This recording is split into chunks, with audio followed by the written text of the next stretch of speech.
지금 이 이야기를 듣고 계신 당신, 혹시 특별한 날을 기념하려고 정말 큰맘 먹고 비싼 소고기를 샀던 적 있으신가요? 네, 아마 다들 한 번쯤은. 그렇죠. 불판 위에서 완벽하게 구웠다고 생각했는데 막상 입에 넣어보니까 어떤 조각은 진짜 솜사탕처럼 스르르 녹아내리는 반면에 어떤 조각은 완전히. 네, 자동차 타이어 씹는 것처럼 질겨서 턱이 아팠던 경험 말입니다. 우리는 보통 그럴 때면 내가 불 조절을 잘못했나 아니면 고기를 너무 오래 구웠나 하면서 자신의 요리 실력을 자책하곤 하잖아요. 맞아요. 가장 흔한 오해죠. 저 역시도 예전에 마트에서 꽤 그럴싸해 보이는 암소고기를 사서 센 불에 확 구웠다가 육즙은 다 빠지고 진짜 고무줄처럼 질겨진 고기 앞에서 좌절했던 적이 있거든요. 와, 뼈 아픈 경험이네요. 하지만 오늘 우리가 함께 나눌 이 심층 탐구를 끝까지 듣고 나면 그 대참사가 온전히 당신의 요리 실력 탓만은 아니었다는 걸 확실히 알게 되실 겁니다. 환영합니다.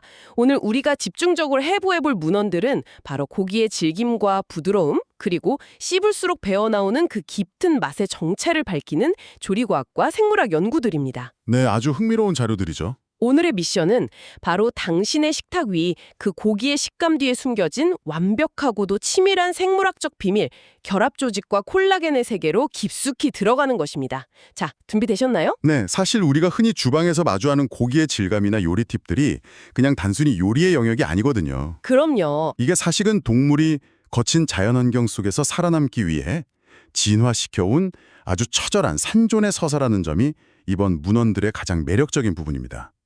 오늘 다루는 연구들을 종합해보면 동물이 평생에 걸쳐 몸을 지탱하기 위해 둘렀던 견고한 생물학적 갑옷이 불과 시간을 만나서 어떻게 우리의 입술을 쩍쩍 달라붙게 만드는 마법의 젤라틴으로 변모하는지, 와, 마법의 젤라틴. 네, 그 웅장한 화학적 변화를 추적할 수 있습니다.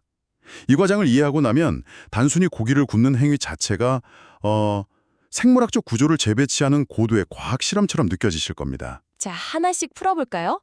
제가 이번 생물학 저널 파트를 읽으면서 가장 신선한 충격을 받았던 대목이 하나 있어요. 어떤 부분이었죠? 연구자들이 결합 조직의 역할을 설명하기 위해서 아주 파격적인 가정을 하더라고요.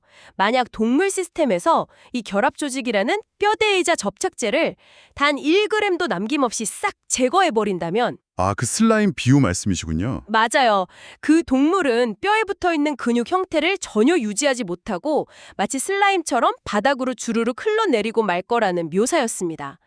고기를 씹어 먹어야 하는 우리 인간의 입장에서는 이 결합 조직이 식감을 방해하는 최고의 불청객이자 악당처럼 여겨지지만 생명체에게는 형태를 유지하는 절대적인 기반이라는 거죠. 네, 대체 이 조직이 분자 수준에서 어떻게 얽혀 있길래 이렇게까지 끈질긴 건지 그 구조부터 좀 파헤쳐보죠. 그 견고함을 직관적으로 이해하려면 현대 곤충물의 케이블 구조나 전선 케이블의 단면을 떠올려 보시는 게 가장 좋습니다. 생물학적으로 결합 조직은 매우 정교한 삼중막 구조로 이루어져 있거든요. 삼중막 구조요? 전선 피복 같은 거네요. 정확합니다. 아주 미세한 구리선들이 개별 피복으로 감싸져 있고 그것들이 모여서 중간 굵기의 피복에 담기고 다시 그 묶음들이 거대하고 질긴 외부 피복에 둘러싸인 형태와 완벽히 일치하죠. 이 중 가장 바깥쪽에서 최전방 방패 역할을 하는 두껍고 질긴 막을 근해막이라고 부릅니다. 요리를 즐기시는 분들이라면 단번에 감이 오실 텐데 덩어리 고기를 손질할 때 그 겉면에 질기게 붙어있는 은백색의 막이 바로 근회막이죠. 네, 맞습니다. 정육점이나 레스토랑 주방에서는 흔히 실버스킨 혹은 근막이라고 부르면서 칼을 눕혀서 포 뜨듯이 아주 정성스럽게 벗겨내는 바로 그 부위고요. 조리과학 측면에서 그 손질 과정은 선택이 아닙니다. 필수죠. 이번 연구 데이터들을 보면 이 근해막은 열을 가한다고 해서 결코 부드러워지지 않아요. 전혀 안 녹나요? 네, 오히려 단백질 구조의 특성상 열을 받으면 아주 강하게 수축해버리는 성질을 가지고 있습니다. 오그라드는 거군요. 그렇죠. 만약 이 실버 스킨을 제거하지 않은 상태로 뜨거운 불판 위에 고기를 딱 올리면 막이 쪼그라들면서 내부의 연한 근육 조직까지 비틀어버리고 그 소중한 육즙을 밖으로 쥐어짜내게 됩니다. 맙소사. 구이용 고기라면 사전에 반드시 물리적으로 제거해야 하는 타협의 여지가 아예 없는 층입니다. 실버스킨은 불과 타협하지 않는다. 무조건 도려내야 한다는 아주 명확한 결론이네요. 그럼 그 바깥 피복을 뚫고 근육 안쪽으로 좀 더 들어가면 구조가 어떻게 달라지나요? 그 안에는 두 번째 피복인 근속막이 존재합니다. 이 막은 수십에서 수백 개의 미세한 근섬유들을 묶어서 하나의 다발로 만드는 역할을 해요. 다발로 묶는다. 정육점에서 고기를 고를 때 우리가 와, 이 고기는 결이 참 곱다, 혹은 결이 거칠다라고 시각적으로 평가하는 그 패턴 있잖아요. 그 고기의 결을 만들어내는 장본인이 바로 이 근속막입니다. 장조림 만들 때 주로 쓰는 우둔살이나 양지머리를 푹 삶아서 손으로 쭉쭉 찢어보면 굉장히 굵직하고 거칠게 결대로 뚝뚝 떨어지잖아요. 네, 결대로 잘 찢어지죠. 반면에 안심 스테이크를 썰어보면 결이 존재하는지조차 모를 정도로 아주 균일하고 부드러운 단면이 나오고요. 결국 우리가 느끼는 고기의 결이라는 게 근육 세포 자체의 차이라기보다는 네, 그 세포들을 묶고 있는 근속막의 두께와 밀도 차이에서 오는 겁니다. 그렇군요. 정확한 분석이십니다. 그리고 여기서 조리과학적으로 매우 중요한 현상이 하나 발생하는데요. 우리가 그토록 열광하는 마블링, 즉 근내 지방이 축적되는 주요 베이스 캠프가 바로 이 근속막 주위라는 점입니다. 지방이 거기로 모이는군요. 네, 지방세포들은 수분으로 가득 찬 근섬유 내부로는 직접 침투하지 못하거든요. 그래서 근섬유 다발들을 묶고 있는 이 근속막 사이의 빈 공간을 찾아 들어가서 층을 형성하게 되는 거죠. 와, 신기하네요. 자, 그러면 근속막에 이어서 마지막 세 번째 구조가 남았죠. 근육의 가장 깊은 곳, 머리카락보다 훨씬 얇은 세포 하나하나를 개별적으로 감싸고 있다는 근내막이요. 맞습니다. 근내막이죠. 사실 문헌의 수치를 보면 이 근내막은 현미경으로나 겨우 관찰해야 할 정도로 초미세한 두께인데 과연 이렇게 얇은 막이 우리가 고기를 심을 때 느끼는 식감에 유의미한 영향을 미칠까? 약간 의문이 들더라고요. 많은 사람들이 두꺼운 근막, 그러니까 아까 말한 실버 스킨만 제거하면 고기가 무조건 부드러워질 거라고 착각하거든요. 저도 그렇게 생각했어요. 하지만 조리 과학자들은 고기의 궁극적인 부드러움을 통제하는 최종 보스가 바로 이 얇디 얇은 근내막이라고 지목합니다. 최종 보스요? 네, 최고 등급인 툭불 한우가 입에 넣자마자 눈 녹듯이 사르르 사라지는 진짜 이유를 분자 수준에서 들여다보면 그 답이 나옵니다.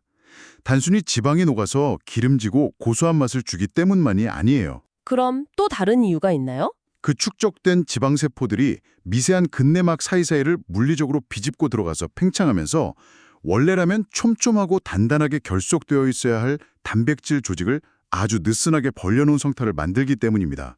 와, 마블링의 역할에 대한 시각이 완전히 뒤집히네요.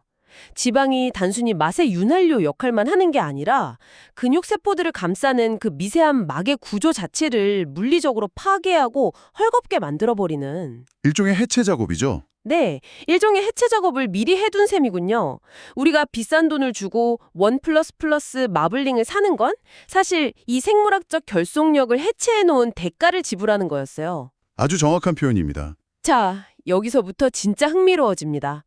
이 삼중막 구조를 구성하는 핵심 물질을 추적해보면 아주 친숙한 이름이 하나 등장하거든요. 바로 콜라겐이죠. 네, 콜라겐입니다. 우리는 보통 콜라겐 하면 그 화장품 피부 보습 성분이나 먹는 이너뷰티 영양제로만 접하잖아요.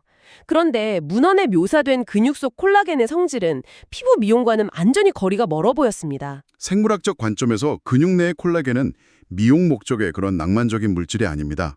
엄청난 장력을 묵묵히 견뎌내는 튼튼한 강철 와이어에 가깝죠. 강철 와이어요? 콜라겐 분자의 구조를 자세히 보면 세 개의 단백질 사슬이 서로 단단하게 나선형으로 고여있는 삼중 나선 구조를 띠고 있습니다. 무거운 배를 한 구에 정박시킬 때 쓰는 아주 굵고 튼튼한 밧줄 혹은 새끼줄을 상상하시면 됩니다. 아, 밧줄처럼 꼬여 있군요. 이 구조적 특성 때문에 살아있는 동물의 콜라겐은 물리적 충격에 쉽게 찢어지지도 않고 심지어 일반적인 물에는 녹지도 않는 불용성 상태를 굳건히 유지합니다. 하지만 아무리 강력한 삼중 나선 와이어라고 해도 약점은 존재하잖아요. 여기서 우리가 앞서 오프닝에서 언급했던 마법의 젤라틴이라는 조리과학의 하이라이트가 등장합니다. 네, 드디어 나오네요. 문헌에서는 이 단단한 콜라겐을 무너뜨리는 세 가지 필수 조건으로 열, 수분, 그리고 시간을 꼽고 있어요. 맞습니다. 불용성 콜라겐도 수분이 충분한 환경에서 지속적인 열을 오랫동안 받게 되면 결국 그 단단한 꼬임이 견디지 못하고 풀리기 시작합니다. 삼중나선이 서서히 분해되면서 물에 녹아드는 가용성 물질, 즉 젤라틴으로 성질이 완전히 변하게 되죠. 젤라틴으로 환골탈태를 하는 거군요. 갈비탕이나 꼬리곰탕을 푹 끓여내고 남은 국물이 냉장고에서 식으면 마치 묵처럼 탱글탱글하게 굳어있는 걸 보신 적 있을 겁니다. 네, 젤리처럼 굳어 있죠. 그리고 그 굳은 국물을 다시 데워서 먹었을 때 입술이 끈끈하게 쩍쩍 달라붙는 그 압도적으로 진한 텍스처와 풍미, 그게 바로 콜라겐이 젤라틴으로 변한 생화학적 결과물입니다. 동물의 뼈대를 유지하던 질긴 악당이 국물의 바디감을 완성하는 깊은 풍미의 구원자로 신분 상승을 하는 아주 경이로운 순간이죠. 진짜 놀랍네요. 하지만 모든 결합 조직이 다 젤라틴으로 구원받는 건 아니더라고요. 콜라겐과 항상 함께 언급되는 또 다른 단백질은 엘라스틴은 요리사들에게 거의 절망적인 존재로 묘사되던데요. 엘라스틴. 이름 그대로 탄성을 지닌 노란색의 단백질 조직입니다. 소의 목덜미 인대 부위에서 흔히 볼 수 있는데 우리나라에서는 보통 떡심이라고 부르죠. 아, 등심 먹을 때 옆에 붙어있는 그 노란 고무줄 같은 거요? 맞아요. 콜라겐이 튼튼한 와이어라면 엘라스틴은 복원력이 극대화된 고무줄입니다. 문제는 이 엘라스틴의 화학적 구조가 열과 수분에 전혀 단 1도 반응하지 않는다는 점입니다. 아예 안 녹아요. 네. 100도에 끓는 물에 며칠 밤낮을 고안해도 고무줄 같은 탄성을 끝까지 유지합니다.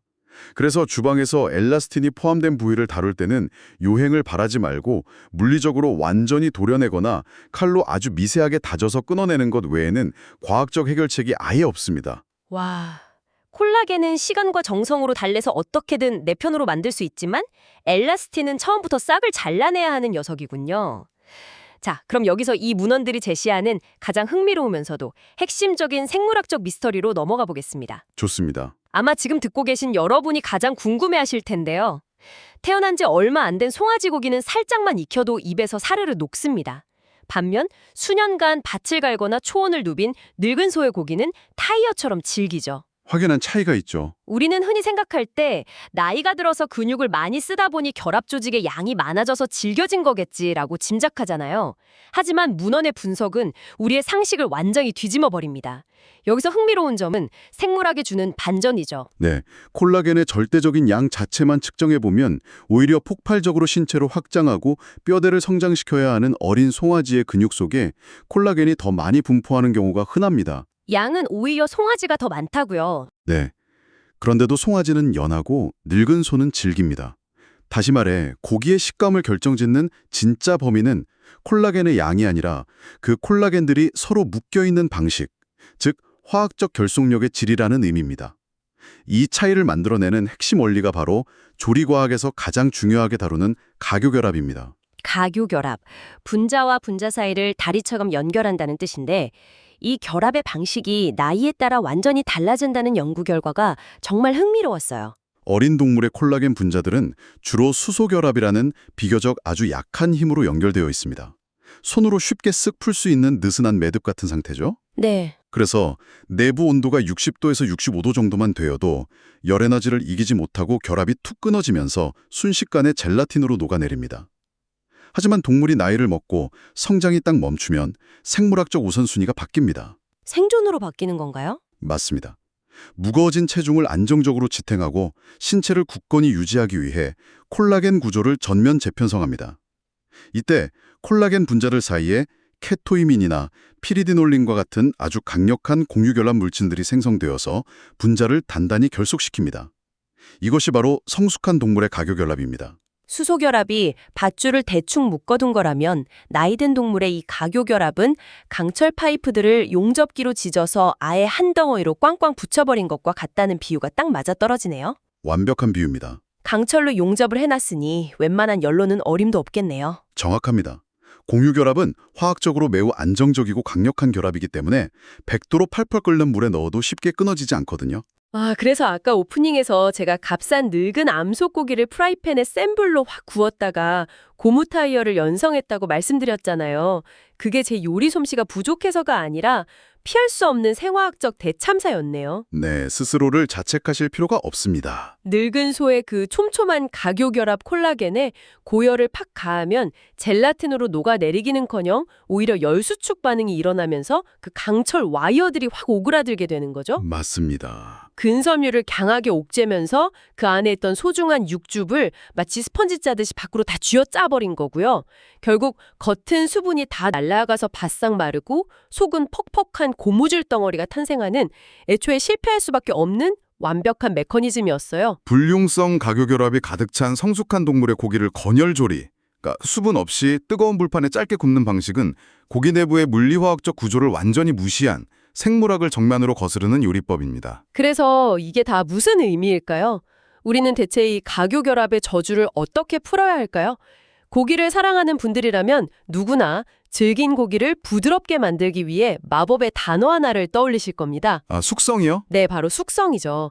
요즘 식당에 가면 드라이 에이징이다, 웻 에이징이다 하면서 30일, 길게는 60일씩 교차 숙성한 고기들을 엄청난 프리미엄을 붙여서 팔잖아요. 많은 분들이 오랜 시간 숙성만 잘 거치면 강철같이 용접된 늙은 소의 가교결합도 스르르 녹아내릴 거라고 기대하는데 문헌을 분석해 보신 입장에서 이 숙성의 마법에 대한 팩트체크를 좀 해주시죠. 이것을 더 큰 관점과 연결해보면 숙성이 일견 마법처럼 보이지만 효소 생물학의 관점에서 들여다보면 명확한 한계선이 존재한다는 걸 알 수 있습니다. 한계가 있군요. 숙성의 핵심은 고기 내부에 자연적으로 존재하는 단백질 분해 효소들, 특히 칼파인 같은 효소들이 활성화되어서 근육을 분해하는 과정입니다. 그런데 이 칼파인은 근육의 수축을 담당하는 근섬유 단백질만 타겟으로 삼아 끊어낼 뿐 결합 조직의 핵심인 콜라겐 구조에는 전혀 손을 대지 못합니다. 와이어는 못 끊는 거네요. 콜라겐의 강철 나선을 끊어내려면 콜라겐아제라는 전용 특수 효소가 필요한데 도축된 고기의 내부 환경에는 이 효소가 거의 작용하지 않거든요. 아하, 숙성 고기가 입에서 부드럽게 씹히는 건 근섬유시포 자체가 미세하게 툭툭 끊어져서 연해진 덕분이지 결합 조직이라는 그 튼튼한 갑옷 자체가 녹아내려서가 아니었군요. 바로 그겁니다.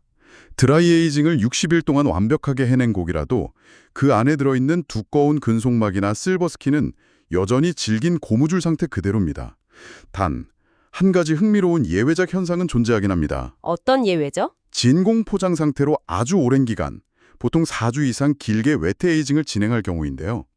진공 상태에서 현기성 젖산균이 번식하면서 고기 내부의 젖산 농도가 스멀스멀 올라갑니다. 산성도가 증가하면 콜라겐 구조가 화학적 영향을 받아서 아주 미세하게 팽창하고 느슨해지는 효과는 발생합니다. 약간 부드러워지긴 하는 거네요. 네. 하지만 이건 역시 극적인 젤라틴화는 아니며 강철 용접을 숙성이라는 시간만으로 완전히 뜯어낼 수는 없습니다. 결국 효소의 힘을 빌리는 숙성만으로는 질긴 고기를 완벽하게 구원할 수 없다는 건데 그럼 요리사들은 생물학의 룰을 어떻게 해킹해낸 건가요? 연구 자료들은 이 강력한 가교결합의 한계를 돌파하는 두 가지 확실한 인류의 지혜를 제시하고 있죠. 인간이 찾아낸 첫 번째 해결책은 아주 직관적이고 물리적인 파괴입니다. 연육기의 수많은 바늘로 고기의 구멍을 뻥뻥 뚫거나 칼집을 셀 수 없이 내어서 근막을 강제로 끊어버리는 방법이죠. 물리력으로 승부하는군요. 가장 극단적인 형태가 바로 고기를 갈아서 다짐육으로 만드는 것입니다. 우리가 흔히 먹는 햄버거 패티나 소시지가 입안에서 부드럽게 흩어지는 이유는 고기 본연의 상태가 부드러워서가 아니라 결합 조직의 피복들을 물리적인 힘으로 완전히 난도질해서 형태를 잃게 만들었기 때문입니다. 제가 좋아하는 똑갈비나 함박스테이크가 꽤 질긴 부위를 써도 입에서 녹는 이유가 바로 그 물리적 파괴 덕분이었군요. 그럼 칼로 난도질하지 않고 고기 덩어리 본연의 형태를 유지하면서 부드럽게 만드는 두 번째 방법은 뭔가요? 두 번째가 바로 연력학을 이용한 화학적 변성, 즉 습열조리입니다. 수분을 이용하는 거죠. 아무리 피리디놀린으로 단단하게 용접된 가교 결합이라 할지라도 약점은 있습니다. 드디어 약점이. 수분이 충분한 상태에서 물이 끓는 점인 100도보다 약간 낮은 80도에서 90도 내외의 은근한 온도를 유지하며 아주 천천히 가열하는 겁니다. 짧게는 30시간, 길게는 10시간 이상 이 에너지를 지속적으로 가하면 마침내 강철 같던 가교 결합도 항복하고 그 삼중나선이 서서히 풀리면서 쫀득한 젤라틴 곡물로 무너져 내리게 됩니다. 아, 바로 그거네요. 텍사스 바비큐 다큐멘터리 같은 걸 보면 소고기에서 가장 질긴 부위 중 하나인 양지모리를 훈연기에 넣고 로우 앤 슬로우, 즉 낮은 온도로 12시간씩 끈질기게 조리하잖아요. 바비큐의 정수죠. 처음엔 돌덩이 같던 고기가 나중에는 포크만 살짝 대도 결을 따라서 스르르 무너져 내리고 고기 사이사이에 끈적한 젤라틴이 가득 차 있는 걸 볼 수 있죠. 우리나라의 전통 요리인 사태찜이나 소갈비찜도 완전히 동일한 과학적 원리를 관통하고 있고요. 결국 요리라는 건 이 질기고 단단한 생물학적 결합을 달래고 얼러서 마법의 젤라틴으로 변화시키는 끈질긴 인내의 화학 실험이었어요. 깊이 공감합니다. 그래서 이번 연구 문헌들이 마지막에 우리에게 던져주는 조리 철학에 매우 인상 깊습니다.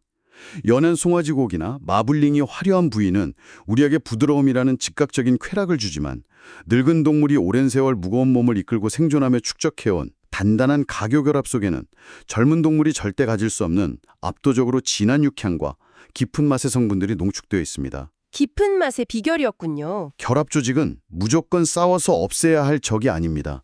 부위의 특성에 맞는 정확한 생물학적 조리법을 선택해서 젤라틴으로 환원시킨다면 우리의 미각을 황홀하게 만들어줄 가장 든든한 아군이란 사실이죠. 와, 지금까지 우리가 나눈 이 깊은 지식의 여정을 함께 하신 당신이라면 당장 내일 마트의 정육 코너나 스테이크하우스의 메뉴판을 바라보는 시선이 이전과는 180도 달라져 있을 겁니다. 분명 그럴 겁니다. 1++ 한우에 눈부신 마블링을 보면서 단순히 기름이 많아 고소하겠다가 아니라 지방세포가 근해막의 촘촘한 구조를 물리적으로 해체해 놓은 생물학적 승리를 읽어내실 거고요. 또 장바구니에 담긴 저렴한 국거리용 고기를 보면서 섣불리 프라이팬에 올렸다가는 열수축 반응으로 육즙이 다 짜이는 대참사가 벌어질 테니 뭉근한 불에서 젤라틴을 뽑아내야겠다는 완벽한 전략을 세우시겠죠. 이 지점에서 오늘 논의한 생물학과 조리과학을 관통하는 매우 중요하고 도발적인 질문이 하나 떠오릅니다. 어떤 질문인가요? 오늘 우리는 고기가 가진 진한 육향과 혀에 착 감기는 깊은 풍미의 핵심이 결국 동물이 한평생 척박한 환경을 견디며 몸을 지탱하기 위해 겹겹이 쌓아 올린 가교 결합이라는 투쟁의 흔적이 녹아내리는 과정에 있다는 것을 배웠습니다. 네, 그랬죠. 그렇다면 현재 최첨단 생명공학이 이끄는 실험실에서 배양되는 인공육이나 식물성 단백질을 조립한 대체육이 과연 이 시간의 결정체를 모방해낼 수 있을까요? 효율적으로 단백질 구조와 지방의 비율을 찍어낼 수는 있겠지만 거친 바람을 맞고 수만 번 근육을 수축시키며 굳어진 갑옷이 오랜 불을 만나 마법처럼 젤라틴으로 허물어지는 이 장엄한 생존의 흔적까지 완벽하게 재현해낼 수 있을까요? 아니면 씹을수록 우러나오는 이 묵직한 깊은 맛의 텍스처는 영원히 자연 속에서 시간을 견뎌낸 동물 생물학만이 가질 수 있는 독보적인 전유물로 남게 될까요? 와, 진짜 머리를 한 대 맞은 것 같은 통찰이네요. 생존을 위한 투쟁과 시간의 축적이 결국 우리가 찬사하는 깊은 맛의 본질이었다니 효율과 속도만 따지는 실험실의 배양액 속에서는 절대 숙성될 수 없는 진짜 시간의 맛일지도 모르겠습니다. 생각해볼 만한 주제죠. 네, 고기의 질감 뒤에 숨겨진 철학적 무게까지 생각하게 만드는 이 매력적인 질문을 오늘 청취자 여러분의 저녁 식탁 위에 살포시 올려놓으며 오늘 심층 탐구는 여기서 마무리하겠습니다. 당신이 다음에 고기를 한 입 깊게 베어 물 때 오늘 우리가 함께 풀어낸 삼중 갑옷과 마법의 젤라틴 그리고 시간의 흔적이 꼭 떠오르기를 바랍니다. 앞으로도 세상을 다르게 보는 지적 호기심을 잃지 마세요. 지금까지 오늘의 심층 탐구였습니다.